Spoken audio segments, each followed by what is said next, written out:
Ahojte, ja som Mirka A ja som Sima. a vy opäť sledujete reláciu. Ženy o technike.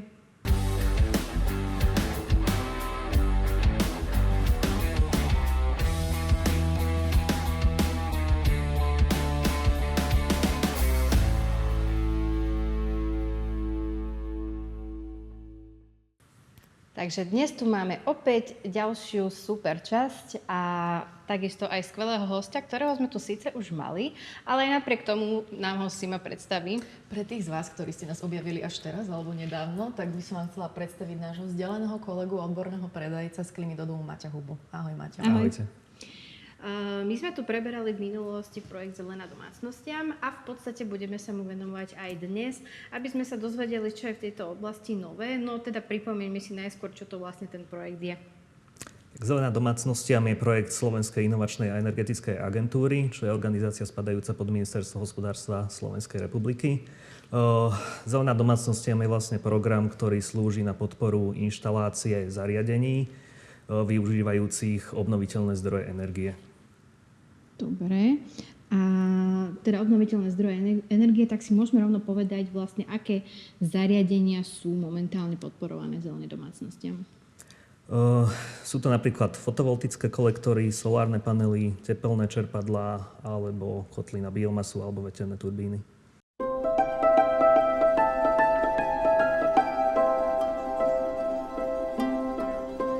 Čiže takisto ako aj predtým. Tam sa vlastne nič nemenilo. Ešte aby sme spomenuli, táto dotácia začína akoby od znova, čiže bude tam nové programové obdobie od roku 2023 až do roku 2029. Takže ten program sa mierne menil, sú tam nejaké nové veci, ktoré pribudli. Brali sa tam nejaké predchádzajúce skúsenosti, čiže zdá sa, že by to malo ísť skôr k nejakému lepšiemu. Takže nemenili sa iba ľudia a zamestnanci, ale zmenili sa aj podmienky. Tak. Ja už mám rada, sa vrátim k tepelným čerpadlám a môžeme to trošku tak viac vyprofilovať, že aké novinky sú v tejto oblasti pri tepelných čerpadlách v tomto programe? Tak, také hlavné, zvyšovala sa napríklad čiastka, kedysi to bolo 360 eur na kilowatt, teraz sa to zvyšovalo na 380 eur na kilowatt výkonu.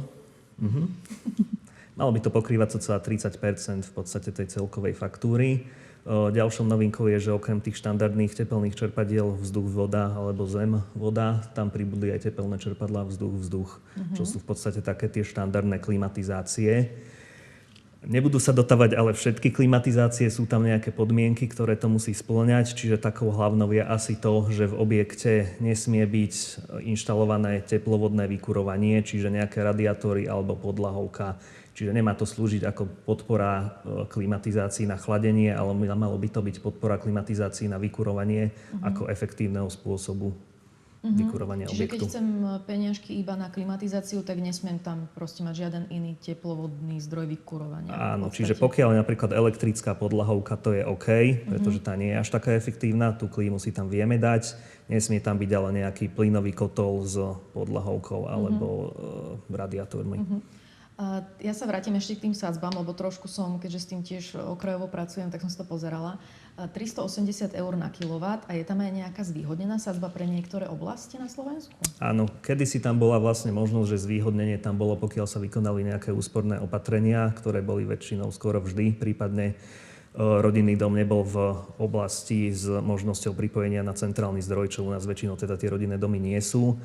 To sa teraz vyhodilo a sú tam nové podmienky, čiže je tam 15% zvýhodnenie k tej základnej sadzbe, pokiaľ sa vyhodí nejaký starý kotol na tuhé palivo, čiže na uhlie, na drevo, ten musí ísť preč, musí sa to nejak zdokladovať fotodokumentáciou. To je jedna možnosť zvýhodnenia. Druhá možnosť zvýhodnenia je to, že sa daný objekt nachádza v oblasti ORKO. To nie je nič z Pána prsteňov, ale je to oblasť s regulovanou kvalitou ovzdušia. Čiže Slovenský hydrometeorologický ústav pre každý rok zverejňuje nejaké obce, ktoré majú tú horšiu kvalitu ovzdušia, či už z dôvodu nejakej zvýšenej dopravy, priemyslu alebo používania tých zdrojov na tuhé palivá. A pokiaľ vlastne sa tá domácnosť, ten rodinný dom nachádza v tejto obci, tak je tam automaticky to 15% zvýhodnenie. Tu ale treba povedať, že stále sa prepláca maximálne 50% faktúry, čiže ak by tá čiastka bola aj lepšia, tých 50% tam platí stále. A tie oblasti sú niekde zverejnené? Alebo... Áno, je to na stránke toho Slovenského hydrometeorologického ústavu pre každý rok, čiže ono sa to z roka na rok mení. Super, ešte kým ťa pustím k slovu, Dobre. napadla mi vec, že ja ako panelákové dieťa, ale nechcem sa k tomu dostať, ale dieťa z Bratislavy, a konečne na nás sa usmie šťastie, že môžeme využívať dotácie?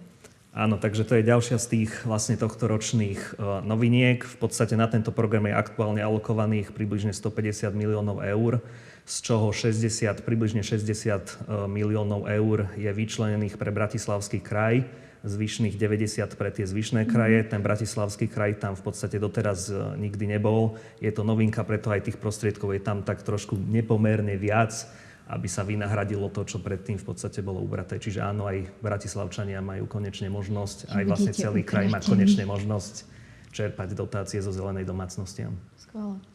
Super. A aké sú podmienky? Zostali nezmenené, alebo teda sú tam pribudli nejaké nové podmienky, nejaké zmeny?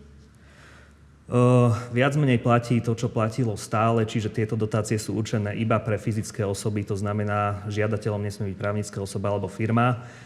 Stále platí, že dom musí byť zapísaný ako rodinný dom alebo rozostávaný rodinný dom na liste vlastníctva. Všetko musí byť teda čisté, vysporiadané.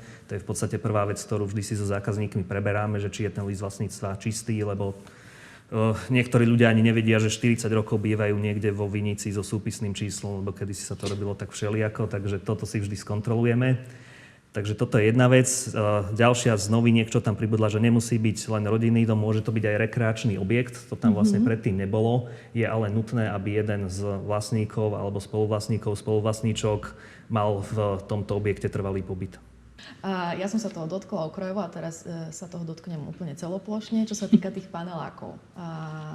Je aj tam nejaká možnosť využívania dotácií na tepelné čerpadlá alebo nie?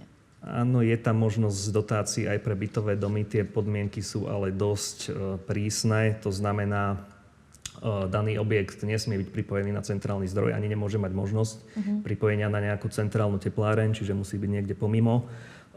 Takisto nesmú čerpať jednotlivé byty, vlastne čerpá sa to vždy ako na celok, to znamená, ak je tam nejaká spoločná kotolňa napríklad, plus žiadny z vlastníkov tej bytovky nesmie byť firma, čiže celú bytovku musia vlastniť nejaké fyzické osoby.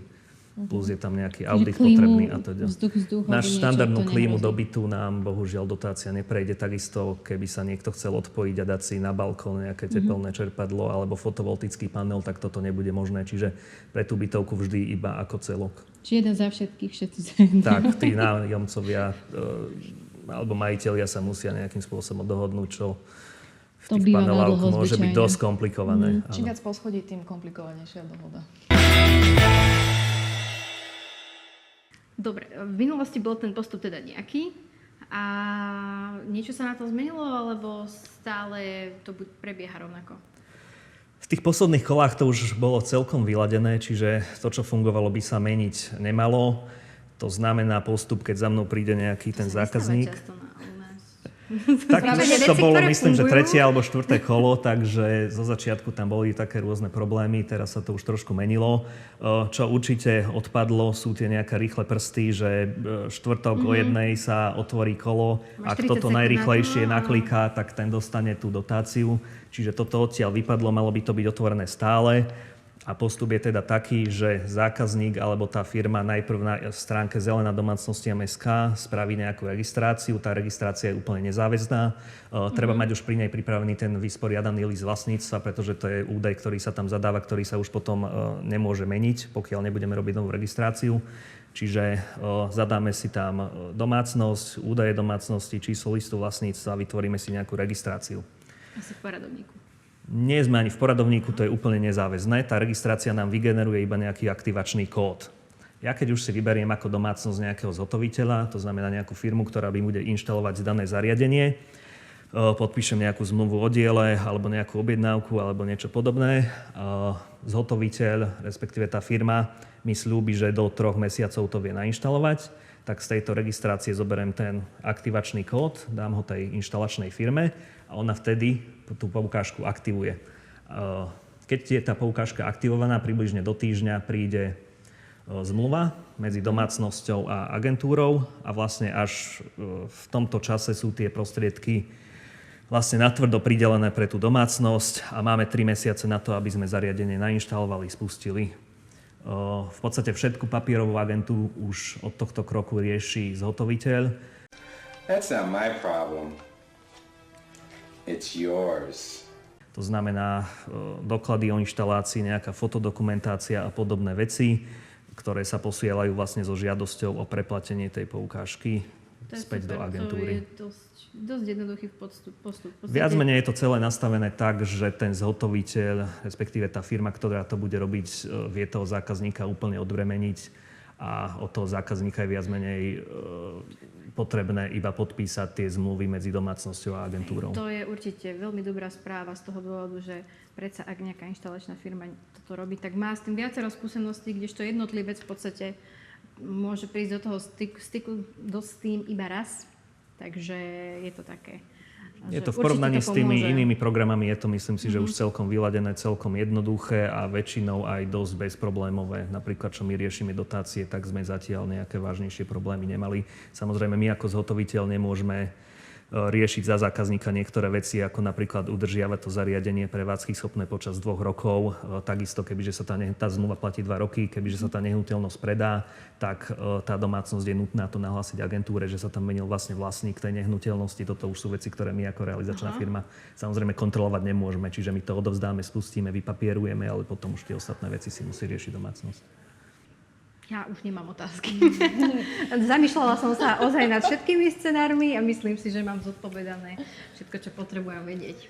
Tak v tom prípade nám nezostáva nič iné, ako poďakovať nášmu hostovi. Ďakujem, Maťo, že si prišiel a veľmi pekne a zrozumiteľne vysvetlil teda problematiku dotácií zelená domácnostiam. Ďakujem. Ahojte. Ďakujeme. A takisto ďakujeme teda aj vám, naši milí diváci, opäť zas a znova, že ste s nami vydržali až do konca a pozreli si túto zaujímavú časť, kde sme sa venovali síce už problematike, ktorú sme predtým preberali, ale dúfam, že ste sa dozvedeli niečo nové. Ak nás chcete kontaktovať, nech sa páči, máme na to 2 rôzne spôsoby. Tak nás kontaktujte, ale dáme vám pomôcku, môžete buď na Facebooku, na našom Instagrame Ženy o technike, alebo tiež aj na e-maile ženyotechnike@klimaport.sk. A nemusíte nás kontaktovať iba s tým, ak by ste mali nejaké otázky, ale takisto, ak by ste sa chceli aj zapojiť, možno sedieť práve tu v tomto kresle a povedať nám niečo z oblasti TZB, ktoré by mohlo zaujímať našich sledovateľov. Myslím, že